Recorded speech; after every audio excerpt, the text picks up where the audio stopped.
సాహితీ మిత్రులందరికీ తెలుగు కథా స్రవంతి స్వాగతం పలుకుతోంది. ఇవాళ నేను మీకు వినిపించబోయే కథ పేరు ఇది నా జీవితం.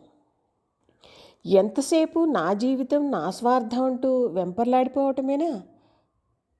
అబ్బా, ఈ కథలో కోడలు లాంటి వాళ్ళు ఉంటే అసలు ఈ ప్రపంచం ఏమైపోవాలని, ఏమైపోతుందో చూడటానికి మరి ఈ కథలోకి వెళ్దామా?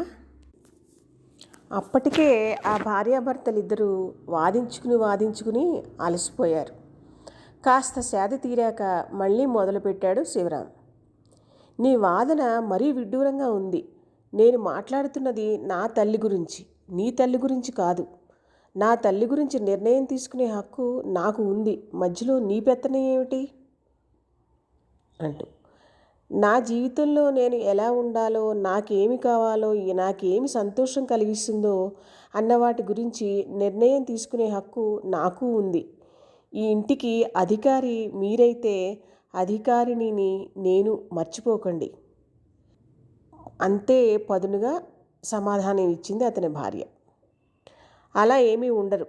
నీ బడాయి కానీ కావాలంటే ఉప అధికారినిగా ఉండగలవు అంతే.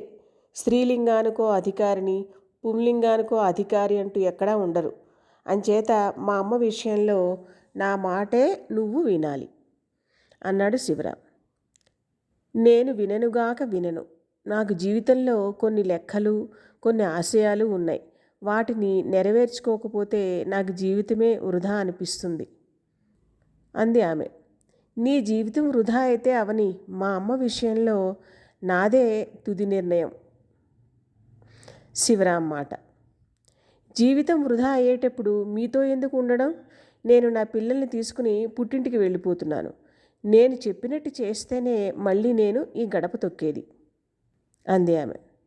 నీకేమైనా పిచ్చి పట్టిందా? నేను మా అమ్మకి కొడుకునే. మీకే పిచ్చి పట్టినట్టుంది. ఇది నా జీవితం. నన్ను సంతోషపెట్టవలసిన బాధ్యత భర్తగా మీకు ఉంది. వెళ్ళకు వకుల, పిల్లల్ని చూడకుండా నేను ఉండలేనే శివరాం జాలిగా అన్నాడు. అయితే నేను చెప్పినట్టు చేయండి. అప్పుడే మళ్ళీ పిల్లల్ని మీ చేతుల్లో పెట్టేది. పాపం, పిల్లల మీద ప్రేమ పొంగుకొస్తోంది. వకుల గొంతులో వ్యంగ్యం ధ్వనించింది. వకుల, శివరాం ఏడుపు మొహం పెట్టాడు. మీ ఏడుపు మొహం నవ్వు మొహం అవ్వాలన్నా, మళ్ళీ ఈ ఇంట్లోకి నేను నవ్వుతూ అడుగు పెట్టాలన్నా మీరు నా మాట వినవలసిందే. వకుల ఖరాఖండిగా చెప్పేసింది. అంతేనా? కొడుకుగా నాకు ఏ అధికారం లేదా? లేదు, నేను వెళ్తున్నాను. వకుల పిల్లల్ని తీసుకుని బయటికి వెళ్ళి అటుగా వస్తున్న ఆటోని పిలిచి ఎక్కేసింది. 4 రోజుల తర్వాత శివరాం భార్యకి ఫోన్ చేసి చెప్పాడు. నువ్వు చెప్పినట్టే చేశాను, నువ్వు రావచ్చు. అరగంటలో పిల్లలతో ఆటో దిగి ఇంట్లోకి అడుగుపెట్టిన వకుల ఆనందంగా సోఫాలో కూర్చున్న అత్తగారి దగ్గరికి వచ్చి ఆప్యాయంగా అంది. ఎంతసేపు అయింది వచ్చి? అత్తయ్య గారు, మీకు ఇష్టమైన బెల్లం కాఫీ చేసి తీసుకువస్తాను అంది. ఇప్పుడేగా వచ్చావు, కాసేపు అయ్యాక ఇద్దుగానిలే. నిన్ను చూడగానే నా కడుపు నిండిపోయింది తల్లి. నా కొడుకు ఇందాకటి నుంచి మొహం చిట్లించుకుని కూర్చున్నాడు కాంతమ్మ గారు అన్నారు. వకుల కాఫీ కలపడానికి వంటింట్లోకి వెళ్ళింది. భార్య రాగానే పార్కుకి ఉడాయించిన శివరాం అక్కడ బెంచీ మీద కూర్చుని పక్కనున్న స్నేహితుడితో అంటున్నాడు. మిత్రమా, మా ఇంట్లో ఇవాళ ఒక విడ్డూరం జరిగిందిరా. ఏమిటది? నీకు తెలుసు కదా, మా అమ్మ ఉన్న ఆ పెద్ద ఇల్లు మా అన్నయ్యకి సంపాదన తక్కువని తనకే ఇచ్చేసిందని, అప్పటి నుంచి నేను మా అమ్మతో ముభావంగా ఉంటున్నానని, ఆవిడెప్పుడూ మా అన్నయ్య దగ్గరే ఉంటుందని. దీనిలో విడ్డూరం ఏముందిరా? నువ్వు ఆవిడని అర్థం చేసుకుంటే విడ్డూరం కానీ అన్నాడు ఆ స్నేహితుడు. ఆ విడ్డూరం మా ఆవిడ చేసిందిరా. మా అన్నయ్య వదిన పిల్లల దగ్గరికి అమెరికా వెళ్ళారు. అత్తగారు ఒక్కరు అక్కడ ఉండటానికి వీల్లేదు. అసలే ఆరోగ్యం బాగుండని మనిషి.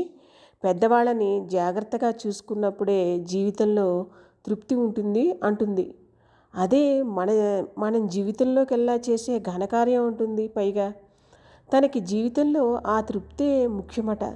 మనం ముసలివాళ్ళం అయ్యాక వెనక్కి తిరిగి చూసుకుంటే మనకి ఎనలేని తృప్తిని, బలాన్ని, ధైర్యాన్ని ఇచ్చేది ఇవేనంటుంది. మా అమ్మ రోగిష్టిదే, కూర్చోపెట్టి చేయాలంటే కష్టం అంటుంది కదా. అప్పుడు నాకింకా తృప్తి, ఇంత కష్టమైన పని చేయగలిగాను కదా అని అంటుంది. మనం కష్టం అనుకోకపోతే అది అసలు కష్టమే కాదంటుంది.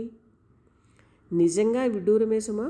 నువ్వు వద్దు వద్దు అంటుంటే ఇంతగా పట్టుపట్టడం, మీ అమ్మగారిని తీసుకురావడం, ఏమైనా అంటే ఇది నా జీవితం అంటూ ఉంటుంది పదే పదే. సమాప్తం. ఇదండి కథ. మరి ఇలాంటి కోడళ్ళుంటే ప్రపంచం అంతా ఎలా ఉంటుందో మీరే చెప్పండి మరి.